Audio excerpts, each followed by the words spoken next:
What are the traits of a good leader? The traditional stereotype says a leader is someone who is confident, charismatic, powerful, egotistical, tough, and male. But for the 21st century is a leader instead empathetic, vulnerable, sensitive, ethical, and authentic. Introducing a leader for the 21st century, Brene Brown. The key to successful leadership today is influence, not authority. 5 statistics describing Brene Brown's scope of influence are 315 independent facilitators of Dare to Lead workshops across 23 countries, teaching how to move from armoured leadership to daring leadership. Over 1,320 facilitators of Daring Greatly workshops across 25 countries, teaching courage building, shame resilience, and vulnerability. 46,422,629 views of The Power of Vulnerability on YouTube.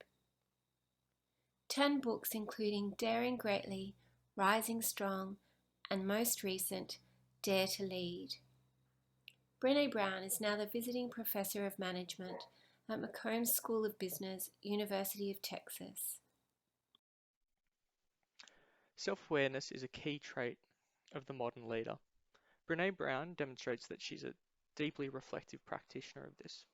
The Center of Creative Leadership breaks self-awareness into 4 key facets: leadership wisdom, leadership identity, leadership reputation, and leadership brand. In regards to the first one, Brene constantly seeks to learn from her previous experiences, and in her discussion on armored versus daring leadership, she explores the frustrations she had when a task was not done to the level expected. When she unearthed and unpacked this, she realized that she needed to be less directive in order to unearth her own stealth expectations of her staff. The second is leadership identity, and that looks at knowing your own values and traits. In her article, Why Vulnerability is Essential to Becoming a Great Leader, she discusses how to be an effective leader where the outcome is more important than being seen to be right. Leadership reputation, or the leadership shadow, is critical for success as a leader. Brown is by training an academic whose last inclination is to open up about her weakness, but her brand has since become centered around it. And finally, leadership brand. Brown has become a leading advocate of vulnerable leadership. She's produced a large body of work, from TED Talks to articles and books, to explore the importance of leaders displaying vulnerability. The second element of self-leadership is taking action based on the high degree of self-awareness that you've developed. Through her career and life choices, Brene shows how these actions contribute to her leadership development and success. She's actively chosen a work environment that suits her personality. She's an introvert and, in her words, loves data, so anchoring her career in research at a university allows her to get the quiet thinking time that she needs. For 2020, she'll dedicate 30% of her time to running her business and 70% of her time on deep thinking research work. She's also a very compelling storyteller, and her speaking engagements for public and corporate audiences allow her to use this strength to broaden the reach and impact of her research. She actively manages her professional development and career, most obviously by taking on stretch assignments to broaden her experience. As a university academic, she extended herself into public speaking and writing books for non-academic audiences. She regulates her behaviour to minimise negative impacts on others and maximise the positive impacts. She does a gratitude practice every morning, manages stress by walking and swimming, and makes time to recharge and do things that she enjoys, like photography. She shows up with courage, actively communicating her values and then acting in line with them.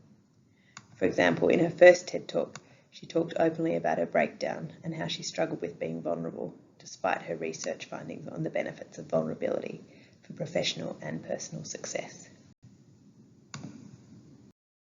Linking Brene Brown's leadership style to Unit 3, Self-Leadership.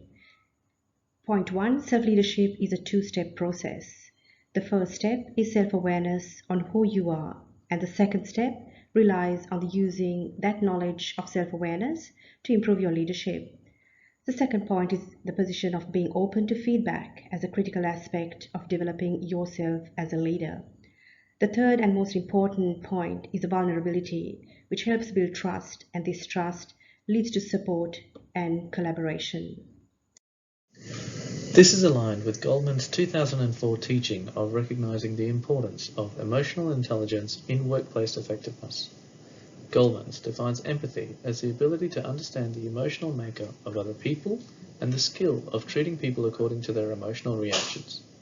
As Goldman eloquently points out, vulnerability improves self-awareness, empathy, and self-regulation, all of which is a core message of Dr. Brown's work.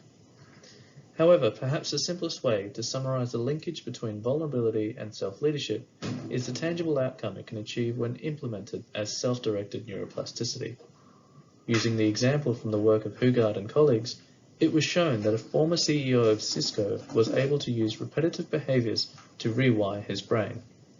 Now, wouldn't we all benefit in our leadership style if we were able to use repetitive vulnerability to rewire our brain, allowing us to make better choices as leaders during difficult situations? Unit 4 presents the concept of ethical leadership by people who respect and serve others, show justice, behave with honesty and integrity, and build communities. They seek to minimize harm and engage in ethical thinking. Trevino and Nelson present a model which describes an ethical leader and emphasizes their characteristics, including their personal values, moral awareness, and moral judgment, and following through with ethical behavior. Brene's teachings are directly aligned to the practice of ethical leadership. To minimize harm and do the right thing undoubtedly requires being vulnerable and courageous. In contrast, however, the unit describes being aware of destructive leadership patterns. Padilla and colleagues present the toxic triangle model, where these leaders potentially damage the interests of people and society. They specifically highlight the dark triad as unhelpful traits of this leader. These are narcissism, including arrogance, self-absorption, and entitlement; psychopathy, such as excessive risk-taking, having little empathy, arrogance, and charm; and Machiavellianism, deception, cunning, and manipulation of others for personal gain. At the beginning of Unit 5, Dr. Ken Blanchard is quoted as stating, "The key to successful leadership today is influence, not authority." Dr. Brown has built a huge personal power with which to exert her influence, firstly through her research and the expertise and credibility with which she translates that data for our consumption. Secondly, as a highly skilled communicator whose professional practice is embedded with the communication techniques described in Unit 5, active listening, giving feedback, and storytelling, to name a few. Not least, Dr. Brown has enormous influence through her relationship networks, which are built by training facilitators in her various workshop models. Hundreds of these facilitators work independently across the globe. And culminating most recently with her new position as Visiting Professor of Management at McCombs School of Business, University of Texas, where she will implement institution-wide courage-building training based on her most recent book, Dare to Lead. This last accomplishment describes another critical aspect of successful leadership, lifelong leadership development. And Dr. Brown has not only pursued that imperative for herself in the arc of her career, but at the same time contributed hugely to the frameworks available for others to do the same. Yay, Brene! So at this point, you're no doubt wondering, so what? Well, during this exercise, we've learnt a lot.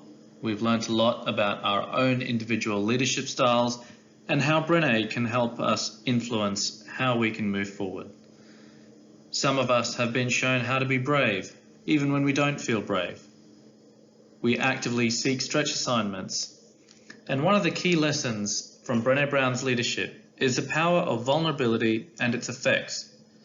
As a woman, in leadership, vulnerability can equate to a weakness, but Brene has shown us that developing this skill to be courageous is ongoing. Some of us have learnt that it's okay to be individual and unique as a leader, a characteristic that should be embraced rather than dismissed. And finally, Brene has all taught us to be more aware of the power of vulnerability and the power of courage, and using these traits to be a more influential and effective leader.